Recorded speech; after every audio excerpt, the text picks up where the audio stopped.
Oramos.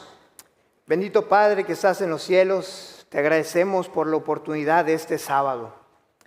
También en esta ocasión te agradecemos porque nos permites iniciar con las actividades de la Universidad del Mañana. Te rogamos que tu sello y tu bendición esté aquí. Quedamos en tus manos. Permite que al abrir tu palabra nos hables a través de la misma. En el nombre de Jesús. Amén. Un feliz sábado para cada uno de ustedes. Hoy es un sábado especial porque además de ser sábado, también iniciamos con las actividades propias de la Universidad del Mañana. Y en ese contexto también tenemos la oportunidad y la dicha de poder participar de este programa. El juego del tiro al blanco.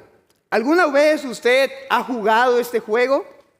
¿O conoce a alguien que lo jugaba? El juego consiste en lanzar dardos a una diana o un blanco. Comúnmente cuando uno es pequeño, este juego es bastante atractivo. Usted toma un dardo, lo lanza a la diana y entonces obtiene una puntuación. Mientras más cerca el dardo esté del centro, usted obtiene una puntuación mejor. Es decir, si usted coloca el dardo en el centro, significa que su tiro fue efectivo. Pero ¿saben? Esta imagen y este juego me recuerda una terminología que se deriva de la palabra pecado. Pecado tiene varias palabras o acepciones que finalmente significan esto. Una de esas palabras es hamartía.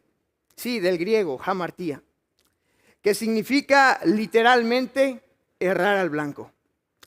Es como si usted tomara un dardo, lo tuviese en su mano, imagínese el momento, tira, pero le falla el blanco.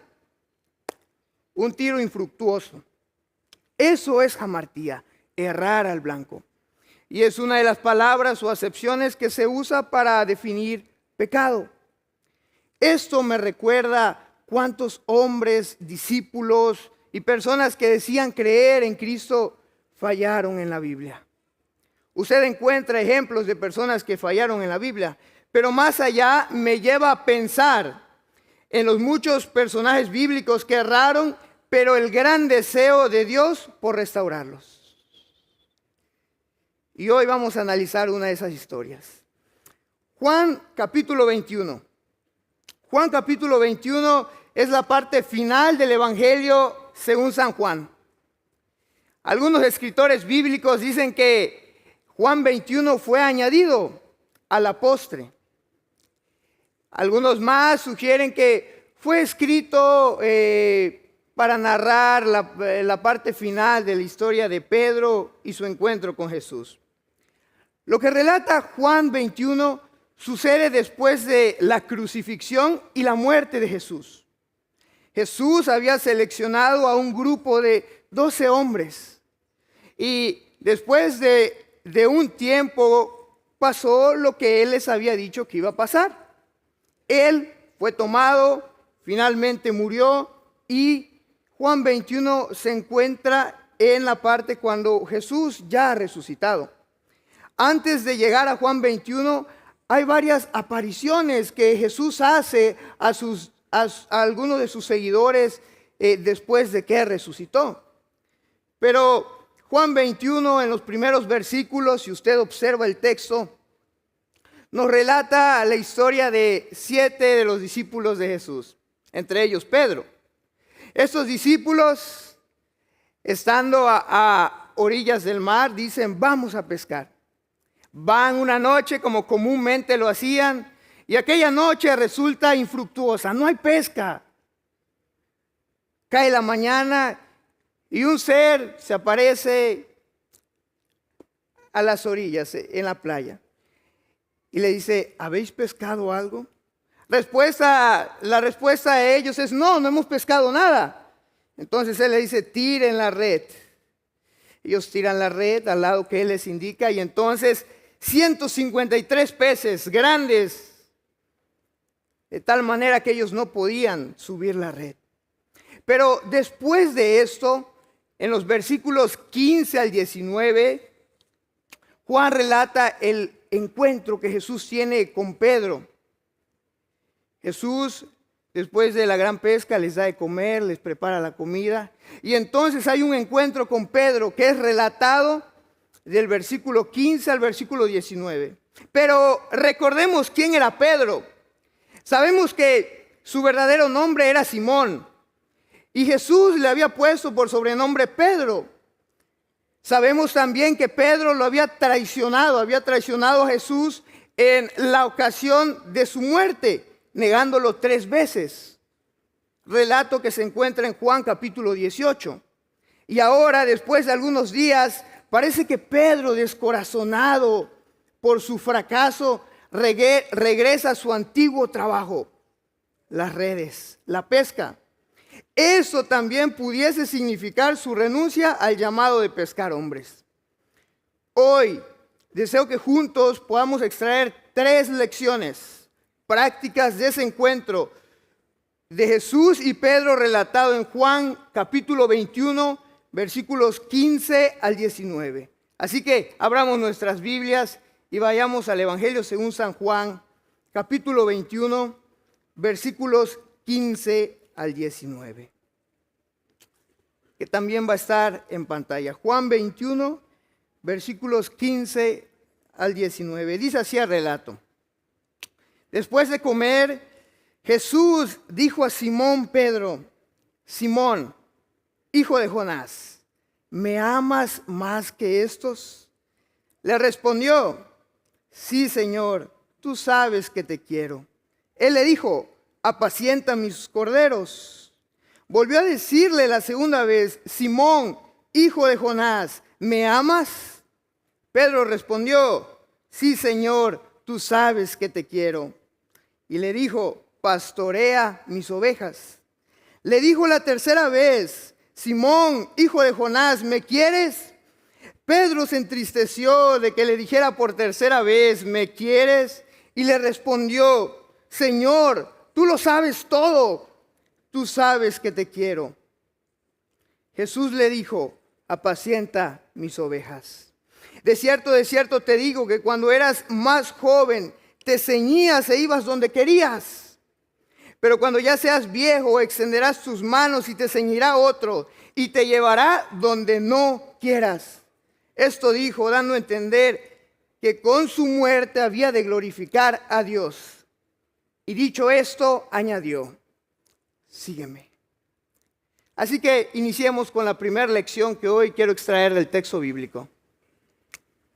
Primera lección. Esa se encuentra en el versículo número 15.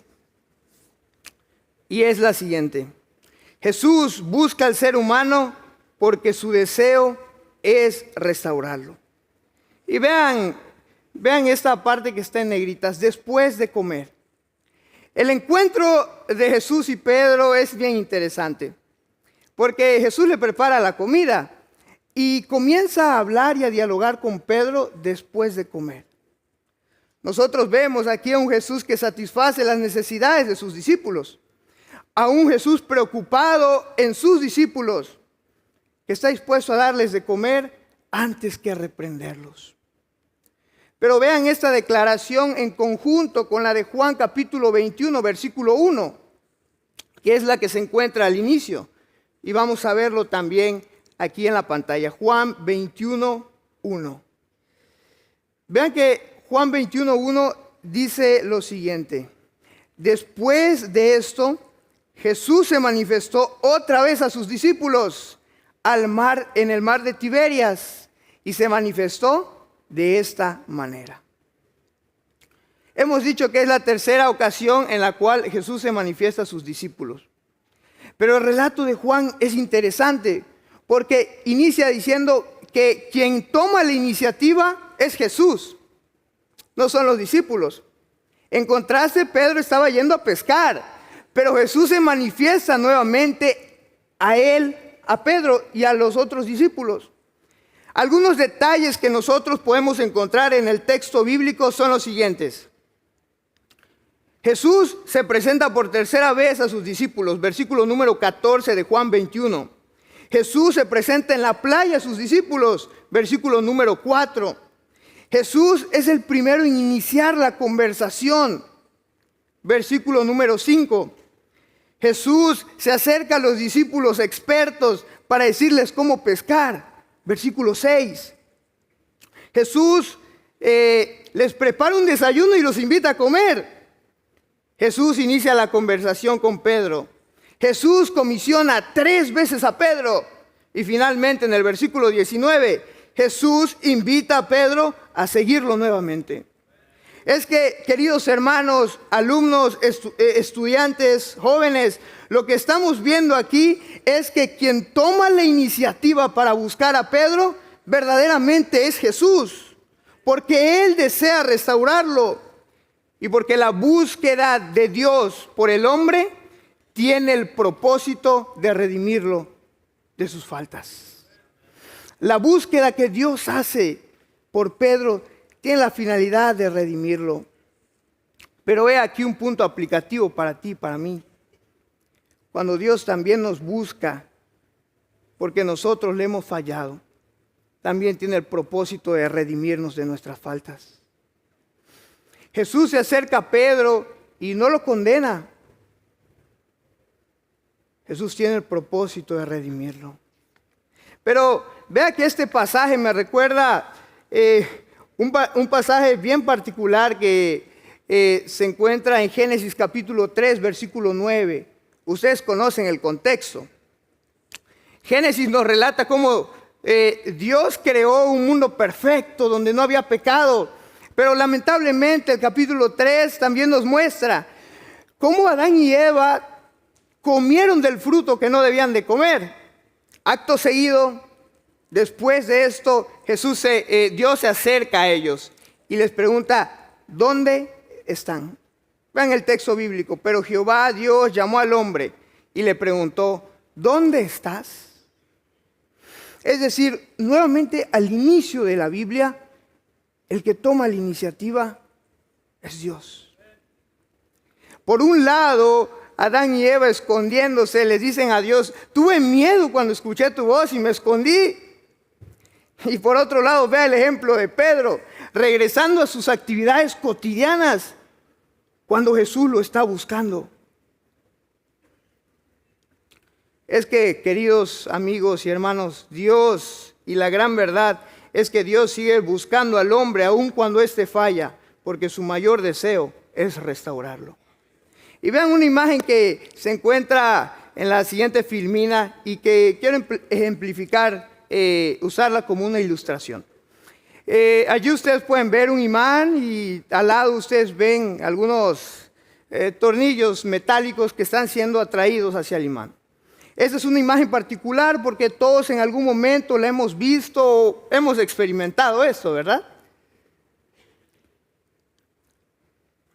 Nosotros sabemos que el imán por la fuerza de atracción traerá así al metal. Pero así como el imán busca al metal por la fuerza de atracción, Dios busca a sus hijos con una fuerza sorprendente porque su afán es restaurarlos. Eso es una buena noticia para ti y para mí que constantemente fallamos. Dios no nos deja. Dios no nos abandona en nuestras fallas. Y las orillas del mar de Tiberias testifican esta gran verdad. La segunda lección que quiero que veamos en esta ocasión se encuentra también allí en el versículo 15, en la parte final, y es la siguiente. Jesús desea que le amemos a Él sobre todas las cosas. Ve esa sección del versículo 15. Después de comer, Jesús dijo a Simón Pedro, Simón, hijo de Jonás, y aquí viene esa parte, ¿me amas más que estos? ¿Me amas más que estos? Algunos escritores bíblicos dicen que en esta frase Jesús estaba refiriendo con referencia a que si Pedro amaba más a él, a Jesús, que a su embarcación, que a las redes, que a los 153 peces gordos. Pero quizás la aproximación más fidedigna al texto es que Jesús, estando Pedro estando Jesús y los otros 6 discípulos en derredor, Jesús le está preguntando: Pedro, ¿me amas más que los demás 6 que están aquí? Porque recordemos que en el tiempo pasado, si usted regresa cronológicamente, encontrará a Pedro diciéndole a Jesús: aunque todos te dejen, yo jamás te dejaré. Juan capítulo 13, él le dice a Jesús: aunque todos se escandalicen, yo estaré contigo. Y Jesús le dice: me vas a fallar, me vas a negar antes que el gallo cante. Y él le dice: no. Pero pareciera que ahora Jesús está recordando aquella escena con un propósito didáctico, como para hacer eco en la mente de Pedro. Y Pedro vuela en su mente y recuerda Juan 13, donde le dije que no lo iba a dejar, pero ya lo dejé. Pero Jesús sí nos puede hacer la misma pregunta a nosotros hoy. En esa ocasión en la que tú te encuentras sentado, nos encontramos sentados, Jesús nos puede hacer la misma pregunta. Y la pregunta es: hijo, ¿me amas? Hijo, ¿me amas? Vea que ya en el Antiguo Testamento este mandamiento también estaba clarificado. Deuteronomio capítulo 6, versículo 5, ustedes lo conocen. Y amarás a Jehová tu Dios de todo tu corazón, de toda tu alma y con todas tus fuerzas. No es algo nuevo lo que Jesús le está presentando a Pedro. Es algo que ya estaba escrito. Es algo que ya estaba. Es por eso que hoy podemos afirmar en este punto, diciendo que Jesús desea que le amemos a Él sobre todas las cosas, podemos afirmar que Jesucristo demanda de nosotros nuestro corazón.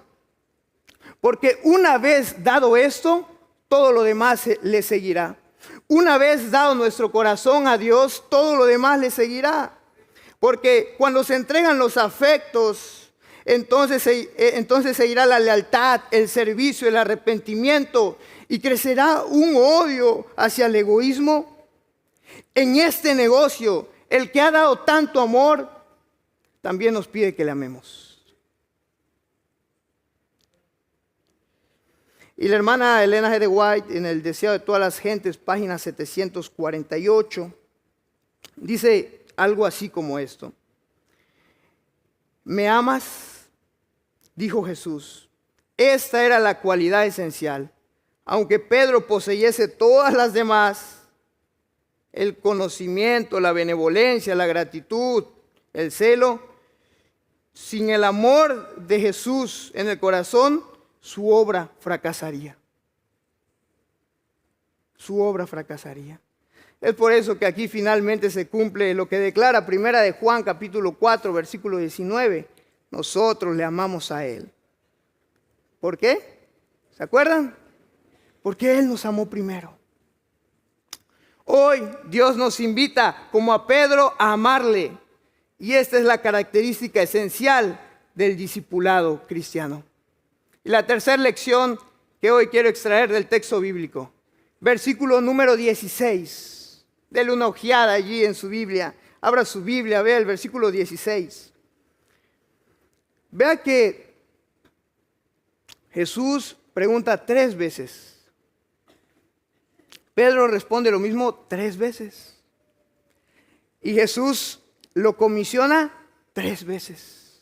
Hay una triple repetición de esos términos: pregunta, contestación, comisión. Y vean la parte final del versículo 16. Dice: volvió a decirle la segunda vez: Simón, hijo de Jonás, ¿me amas? Pedro le respondió: Señor, tú sabes que te quiero. Y le dijo, ¿qué le dijo? Pastorea mis ovejas. Pastorea mis ovejas. Bueno, es que Jesús le había declarado a Pedro en su llamado, narrado en Lucas 5, que él iba a ser un pescador de hombres. Pero aquí Pedro ya había fallado. Y nuevamente él en cada una de las 3 preguntas comisiona a Pedro. Después de cada respuesta de Pedro, hay una comisión para él. En el versículo 15 Jesús le dice: apacienta. En el 16 le dice: pastorea. Y en el versículo 17 le dice nuevamente, apacienta. Es que aquí era el momento cuando el amor a Jesucristo por parte de Pedro se iba a manifestar en el servicio al hombre y a su iglesia. Sí, bueno, me amas. La forma de manifestarlo es el servicio al hombre y a la iglesia. Hay una comisión para ti, Pedro. Y Jesús también le está diciendo a Pedro, voy más allá de tu error. Voy más allá de tu fracaso. Voy más allá de tu negación. La comisión de Pedro trascendía sus errores porque Dios deseaba usarlo, aunque él se había equivocado. En esta instancia, y hemos dicho, el amor hacia Jesucristo se manifestaría en su servicio al hombre y a la iglesia. Pastorea. Pero vean que Pedro no es el único llamado a servir o a trabajar para la obra de Dios. En el Antiguo Testamento también vemos ejemplos de otros humanos, discípulos de Dios, llamados por Dios. Por ejemplo, aquí ustedes ven a 3 varones. El primero de ellos es Abraham. Ustedes lo identifican, está aquí en esta parte. El segundo de ellos es Moisés. Y el tercero es Jeremías. Bueno, Abraham, conocido como el padre de las naciones. Ustedes ubican al segundo, Moisés, libertador del pueblo. Y el tercero, Jeremías, un profeta en tiempo de adversidad. Todos tenían una comisión. Todos tenían una comisión. Ningún discípulo estaba allí sin tener algo que hacer. Todos tenían una parte que cumplir. Pero Pedro había sido llamado a ser pastor. Porque Pedro había aprendido del mejor pastor. Aquel que lo había redimido con amor. Jesús. Ahora a Pedro le tocaría ser pastor de ovejas. Tenía que tratar a los demás como Jesús lo había tratado a él. Tenía que ser paciente, así como Cristo lo había sido con él. A la triple profesión de Pedro, Jesús lo comisiona 3 veces. Pastorea mis ovejas. Pedro tenía que alimentar a las ovejas. Tenía que cuidar de las mismas. Tenía que llevarlos por pastos verdes. Esa era la comisión de Pedro, pastorear ovejas. Pero la pregunta que entonces surge, aplicando esto a nosotros mismos, si la comisión de Pedro era pastorear ovejas, ¿cuál es la comisión que como discípulos Dios ha puesto sobre nuestros hombros? ¿Qué es lo que Dios desea que hagamos para su obra? Y la pregunta más importante, ¿qué estamos haciendo para la obra de Dios hoy? ¿Qué estamos haciendo para la obra de Dios hoy? Vean que la Biblia en diferentes partes y porciones muestra que Dios ha dado diferentes dones a los hombres. Por ejemplo, Efesios capítulo 4, versículos 11 al 13 nos muestra esta gran verdad. Y estos dones tienen la finalidad de hacer que la iglesia sea edificada. Pero ¿qué estamos haciendo con ese don que Dios nos ha dado? ¿Cómo nuestro amor por Cristo está influyendo en el servicio hacia la iglesia? Es por eso que decimos nosotros en esta ocasión que el mañana es hoy. El mañana es hoy. Hoy es el día para trabajar en la obra de Dios, querido joven. Hoy es el día para trabajar en la viña del Señor, querido profesor. Hoy es el día para involucrarnos en la obra de Dios y cumplir nuestra tarea con los dones que Dios nos ha dado. Querido graduando, que estás a punto de irte de esta universidad, el mañana es hoy. Porque Dios desea que hoy nuestros talentos estén puestos a su servicio. Y quiero ir concluyendo recordando los 3 puntos que hemos visto en esta noche. Primera verdad que extraemos del texto: Jesús busca al ser humano porque su deseo es restaurarlo. Segunda verdad: Jesús desea que le amemos a Él sobre todas las cosas. Y tercera verdad: Jesús tiene una comisión para nosotros en su obra. Imagina la siguiente escena: un hábil artista que ha pasado semanas ha dedicado tiempo, talento, recursos y esmero en crear una pieza de arte, un cuadro. Este artista ha pasado las tardes pintando aquel cuadro. Ha invertido incluso recursos en aquel cuadro. Y sobre todo tiempo. Pero una tarde el artista por algún motivo sale del lugar donde está creando aquel cuadro, deja la imagen, deja el cuadro, y al regresar se da cuenta de que sucedió lo siguiente. Esto. El cuadro ahora está lleno de imperfección, de manchas, y ya no se ve bien. Al parecer el cuadro se ha caído. Mientras el artista no estaba, hubo un incidente, un accidente, y ahora está así. Sin embargo, el artista, en lugar de deshacerse de la pintura dañada, decide emprender un esfuerzo adicional. Un esfuerzo adicional. Con paciencia y amor, comienza entonces a reparar el lienzo. Cada trazo del pincel es intencional y cada detalle es hecho con el más mínimo cuidado para restaurar aquello que está dañado.